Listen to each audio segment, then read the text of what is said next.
Hope you guys are doing fantastic. Today we're taking a look at this PDP Afterglow wireless deluxe controller, and also here I have the Nintendo Switch Pro controller as well.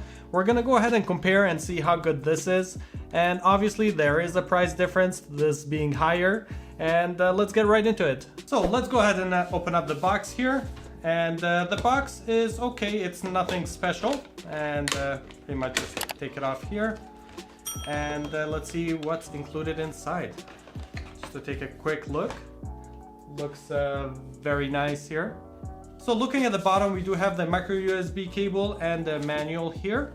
The manual probably we're gonna have to take a look at is how to customize the buttons at the bottom here and also the lighting. So the feel of the controller itself here feels very nice actually. It doesn't feel like cheap or anything like that. There's like no moving parts. Everything is very solid actually. And comparing it to my Pro controller here, it feels a little bit lighter, but it just feels good actually. It feels kind of the same a little bit smaller I feel like, but it's kind of like similar in size and everything. So some of the things we are missing on this controller is the rumble. So if you want rumble, you're not going to be getting it with this controller.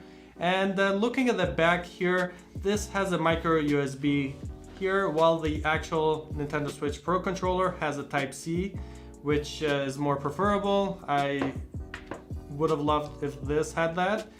But one thing the Switch Pro controller doesn't have is the customizable buttons that are down here. A quick note, I was playing Smash Bros. With these buttons, I actually took them out because I just, they were getting on my way. And the good thing is I'm able to take the cover off here, so you cannot like accidentally push them. It just felt better to play the game that way. But it depends what game you're playing. You can definitely customize the buttons on the back here, which is very nice. So the actual buttons and the joysticks here, comparing them to the Nintendo Switch Pro controller here, kind of feel similar when you're pushing them. It just feels easier when you're pushing the buttons on the Switch Pro controller here. While here you kind of have to click a little bit more. Even you can hear it. It's like there's a more of a click there, and you have to like push it a little bit harder. While with the Pro controller, it just goes easier. Even the the joysticks feel way smoother, while with this one it's a little bit stiffer. Like it doesn't feel as smooth as the Pro controller. But I have been playing Smash Bros with this and totally have had no issues at all. They feel good. After you get used to it, it feels perfectly fine. There's also one more issue with this controller. Let's say you want to see the battery life on your Nintendo Switch. Unfortunately, it does not show the battery level. While in the Pro controller, you're able to see the battery level, so you know when to charge the controller. With this, you kind of have to guess and just wait when the battery runs out and charge it, or charge it beforehand. So that's one of the other downsides.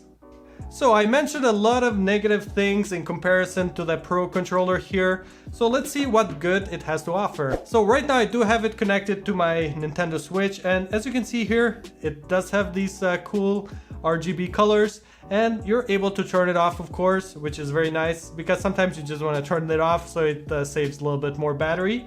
And looking at the bottom here, we do have the LEDs telling you the player, and also it does resemble the Pro controller here, which is very nice to see.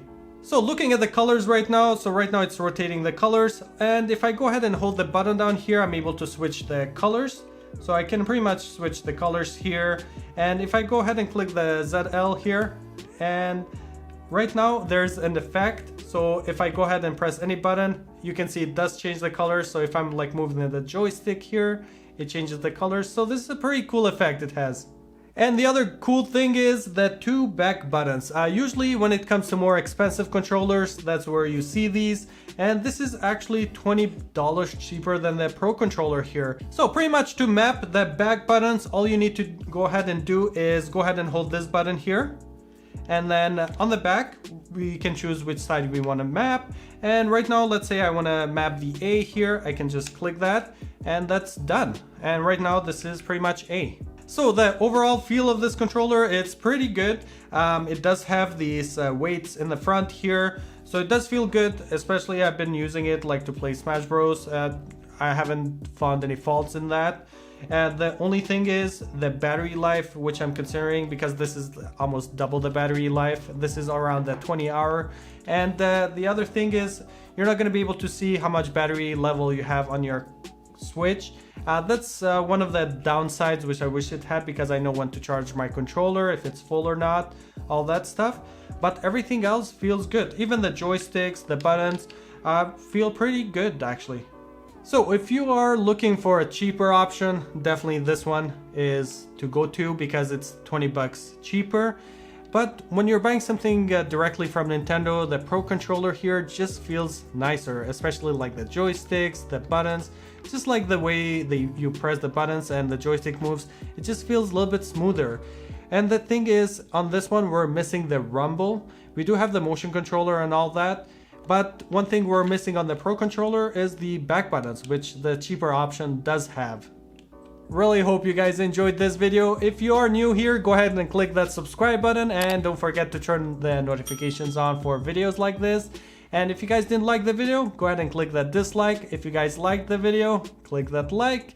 And if you guys have any questions about any of these controllers here, go ahead and leave it in the comments below. I'll be more than happy to answer any questions. I'll see you guys next time.